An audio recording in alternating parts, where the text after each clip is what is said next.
Hey guys, welcome to Timographics. In this video, I'll be showing you how to create professional logo designs using this infinite logo as a case study. Without any further ado, let's get to work.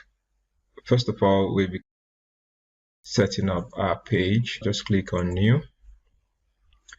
From this resultant menu bar, I'll just be using the A5 sheet, and my unit of measurement is okay. I'll be using landscape resolution at 300 dpi. I'll leave it at that and click OK. Alright, so this is what we have. I'll just zoom into our page, zoom to the page width. So we'll have a few settings that will aid us make this logo professionally. So we're going to go to the view menu. I'm going to turn on our page document grid. Okay, so you can see how that turns out. Then the next thing that is very important, we're also going to turn up is the snap to. So I need my elements to snap to object. I also need them to snap to guidelines. Okay, so you will see how useful this will become as we proceed along. So from the ruler, just click and drag to get a guideline. I press the letter P on my keyboard to centralize it. The same thing for the horizontal row. I press the letter P on my keyboard to get it centralized. So now we're going to pick the ellipse tool.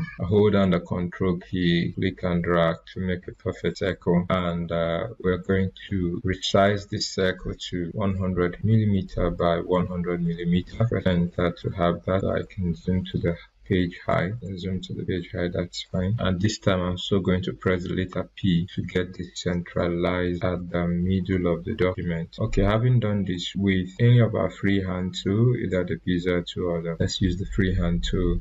Just going to create a vertical line, hold down control to get it top to bottom. Okay, so having done this now, we're just going to see how useful the document grid is. So you can use this to just determine the amount of space you would want. Okay, you can either do this or you use a particular size. So we're going to use this. So right click and drop to make a copy. So we're going to press Ctrl D on the keyboard to repeat this action. So we have this into four of it. So I'm going to align it to the top and group it. Ctrl G, then click move it. So look at where the align to grid is very important. Okay, see how that snaps to the guideline. Beautiful. So I want more space actually, so I can just adjust this a bit to about this point. Okay, I'm cool with this.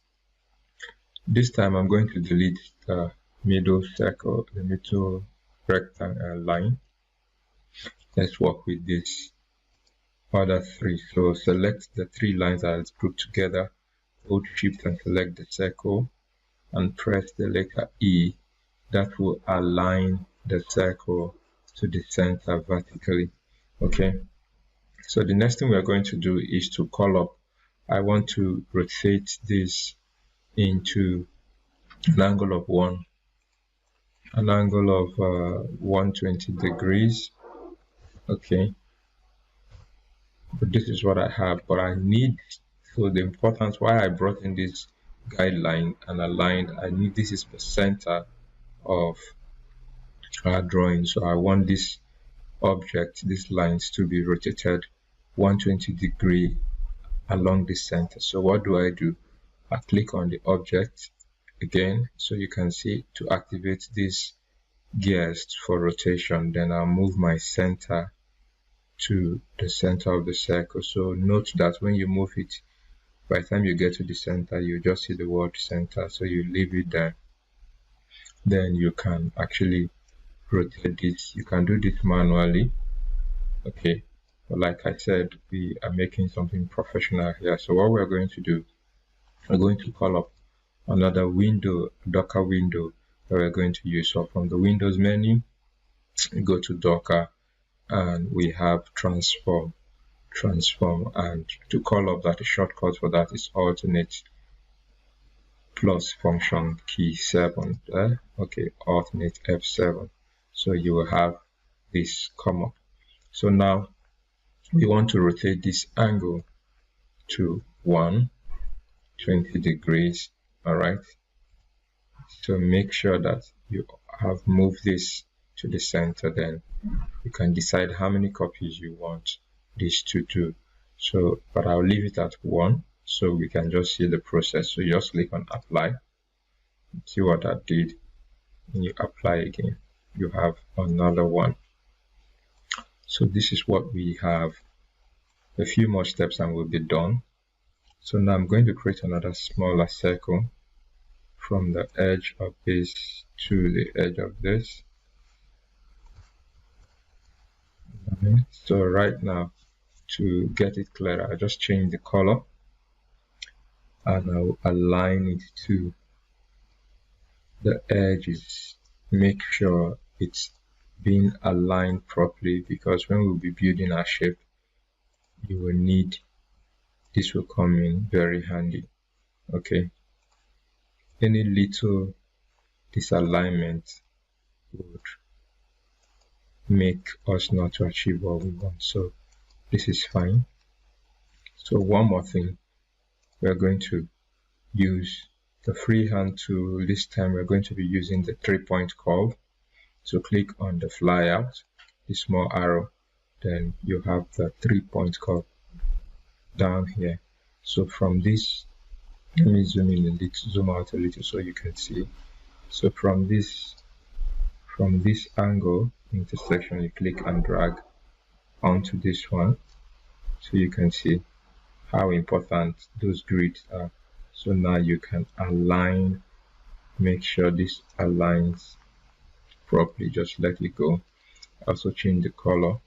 I can zoom in now to see if I have a better alignment. Okay, this is aligned properly. This portion, I think I just have a little tweak to do. Here. Okay, this is fine by me. So the next thing we are going to do, I left the transform docker open because I'm still going to make use of it. So but before I transform this, because I want to repeat the same thing for this end and also this end, I'll have to test out something. The smart fill tool, click, you can see there is a space here. That's why this, if not, it's supposed to just fill in this part. So I can undo this, zoom in properly, and make sure I have that aligned out well. Okay, that's still happening. Another way you can overcome this is to just maybe add a little percentage, so this is 18 by, so I can say 18 by 2 to 18 by 18.3 millimeters, and I can also make this 18.3 millimeters. What this will do for me to just increase it a little bit more to cover that notch. Okay, so the smart fill to try this again. This is perfect.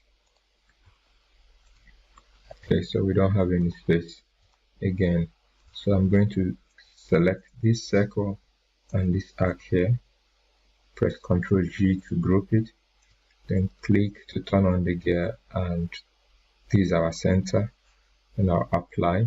I still have my angle of 120 degrees. Just apply this twice, and this is what we are going to have. So right now I'm going to zoom out and select marquee selection, click and drag to select all. Okay, you can right click from the menu, you select Ctrl G to group. Okay, why I grouped it so that I can be able to handle the object. So the last thing we're going to do is create the shape. We're going to build the shape, so we're going to use our smart tool. So in the interactive smart fill, we're going to see the smart fill. Okay, so right now we're going to build, click. Now you're wondering why it is yellow. You can actually choose any color of your choice from here. Okay, so just click and you will have it build the shape.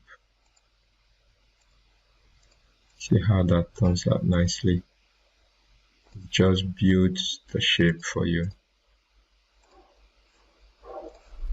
I have one more here, and this is what we have. Okay, so this is important of grouping this now.